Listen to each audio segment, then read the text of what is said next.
three very different cases and people.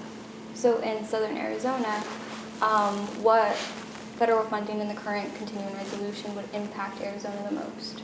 Sure. So we had over about almost $60 billion set aside for the funding on the border. Right? So that included finishing the wall, that included radios for our agents, that included new vehicles, that included a lot of different tools here that our border agents were looking for. That included bonuses for keeping them, retention bonuses, hiring bonuses as well, raises for our border agents. I've been to the border with many of them many times. And the fact that the cartels have better radios than our agents do, they have better vehicles than our agents do. All this cannot be. So this influx of resources through the Working Families Tax Cuts Act, also known as the One Big Beautiful Bill, this really gave a shot in the arm to our agents. And again, one of the main differences is that as they get this influx of revenue, also they have the backup of the administration now saying you can go ahead and enforce the law. You can go ahead and do your job and kick the bad people out and make sure that those that are coming in can get processed. So all this at the same time happening, I saw a huge morale boost with our agents that for about 4 years there, they were just demoralized and they didn't feel appreciated.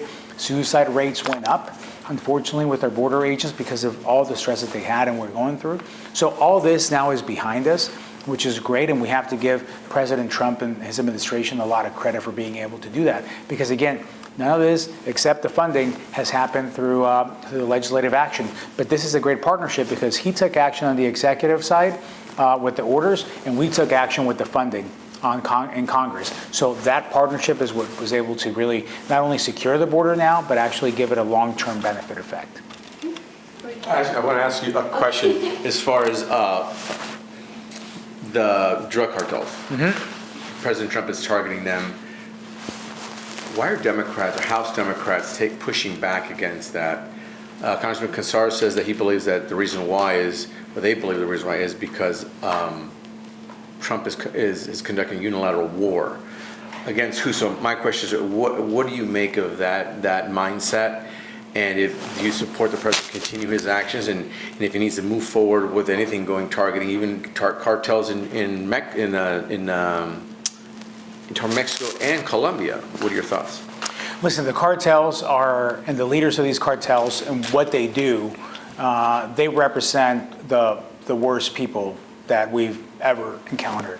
What they've done to their own country is horrific. And what they do in feeding poison to our kids here is terrible. So any effort that the president has taken to declare them as terrorist organizations, that has allowed us to be able to see them as such, and that pretty much unleashed a lot of actions after that, so that we can secure our border and protect our families and our kids here from this poison coming in, this fentanyl or any of the other drugs that are coming in. We need to do that. It got so out of control that the cartels were the ones that actually managed the border.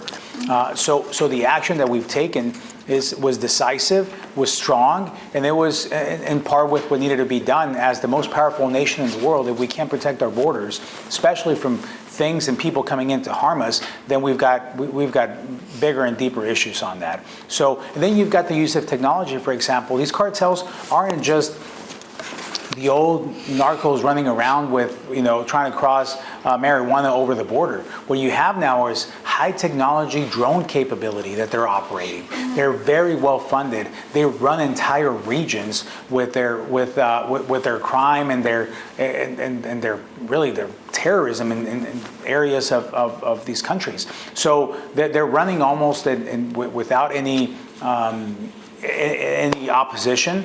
And they've overrun the government in many sides. I will say this, that from all the reports that I'm seeing, and I can't discuss some of them because they're classified, but overall, we are seeing the most cooperation from Mexico on tackling this issue that we've seen in a long time. So Mexico wants also to have some reform here, and it's important that we do it with Mexico.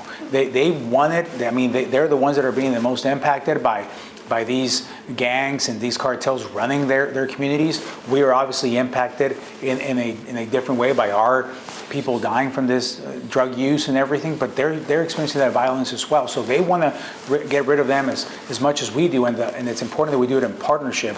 They're our neighbors. They're our number one trading partners. A lot of us have family on both sides of the border. We want to do this in a bi-national cooperative way, and I'm very pleased with what we've been seeing from not only Mexico but other Latin American countries as well. Look at what El Salvador did with the MS-13 gangs, of really cracking down on them, and now we saw also a decrease in that activity here in this country. It's very important that we do this in partnership with Latin American countries. I think we're out of time. Yeah, I think we're out of time. Oh, okay. Sorry, I got I got the cue. No, I see it's it. okay. Thank you. The hook comes in. No, good, you guys got it. Thank you.